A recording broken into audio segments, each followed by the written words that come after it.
جو لوگ گزشتہ مجالس میں نہیں تھے ان کے لیے اس آج کی مجلس کو سابقہ مجالس سے جوڑنے کے لیے اور جو پہلے سے آ رہے ہیں ان کے لیے یادآوری کے لیے چند نکات میں مختصر ترین مدت میں عرض کروں ٹائم میں، اور اس کے بعد پھر وہاں سے آگے لے کے چلیں گے۔ ایک دفعہ پھر صلوات بھیجیے بر محمد و آل محمد۔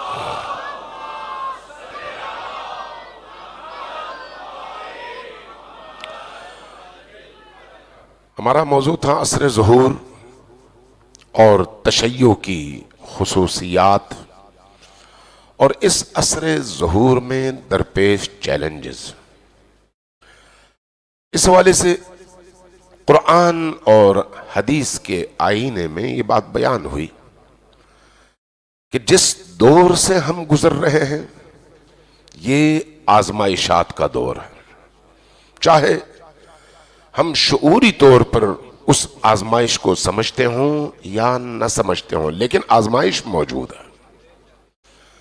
یہ بات بھی بیان ہوئی کہ ان آزمائشات میں اگر کوئی قوم ثابت قدمی کے ساتھ ان تمام ابتلاءات اور امتحانات کے مقابلے میں کھڑی ہو سکتی ہے تو اس قوم کی خصوصیت یہ ہونی چاہیے کہ ان کے دلوں کی دھڑکنوں کا نام یا حسین ہو۔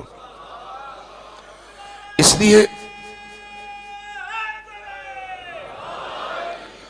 لیے کہ حسین ابن علی علیہ السلام کا عشق، ان کی محبت اور ان کی مودت اسی عزاداری کی شکل میں اس قوم کو شعور عطا کرتا ہے، اور اس شعور کے نتیجے میں وہ اپنے زمانے کے حی حاضر اور ناظر امام کے انتظار کے لیے خود کو تیار کرتا ہے اور کربلا سے ظہور کو جوڑتا ہے، کاٹتا نہیں ہے۔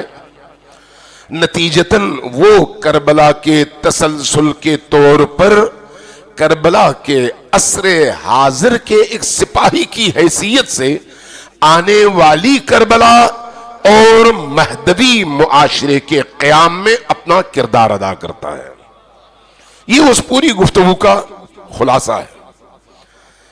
میں اس کرنا چاہوں گا، کوئی شخص آیا، کچھ لوگ آئے حضرت آیت اللہ حسن زادہ آملی کے پاس۔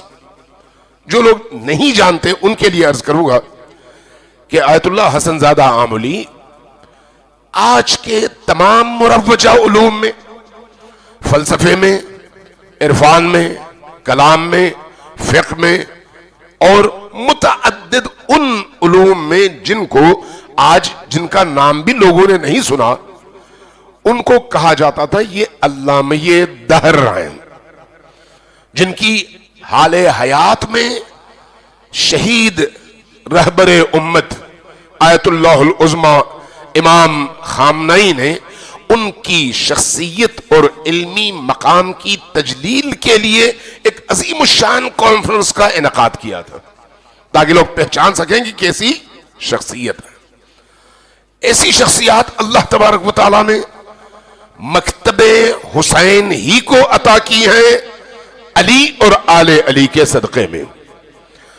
ان کے پاس کچھ لوگ گئے اور پوچھا کہ ظہور کے حوالے سے کچھ بتائیے، چونکہ لمبا عرصہ گزر گیا غیبت کے دور کو، دوسرا ظہور کے حوالے سے کچھ بتائیے۔ انہوں نے جواباً فرمایا، اگر میں تم سے یہ کہوں کہ ظہور ہو چکا ہے تو پھر تمہارا رد عمل کیا ہوگا؟ تو جو لوگ سوال کرنے والے تھے پریشان ہو گئے، آپ اتنی سادگی اور اتنی آسانی سے کہہ رہے ہیں کہ ظہور ہو چکا ہے؟ فرمایا کہ ہاں ظہور ہو چکا ہے۔ یہ سننا تھا، کہا ذرا وضاحت کیجئے، ذرا تفصیل اس کی بیان کیجئے۔ فرمایا کہ ظہور کو سمجھنے کے لیے غیبت کو سمجھو، اگر غیبت کو سمجھو گے تو ظہور کو بھی سمجھنے میں آسانی ہوگی۔ اللہ تبارک و تعالیٰ نے ان 12 اولیاء میں سے اپنے 12ویں ولی کو کب زمین والوں کی نگاہوں سے اوجھل کیا؟ جب اہل زمین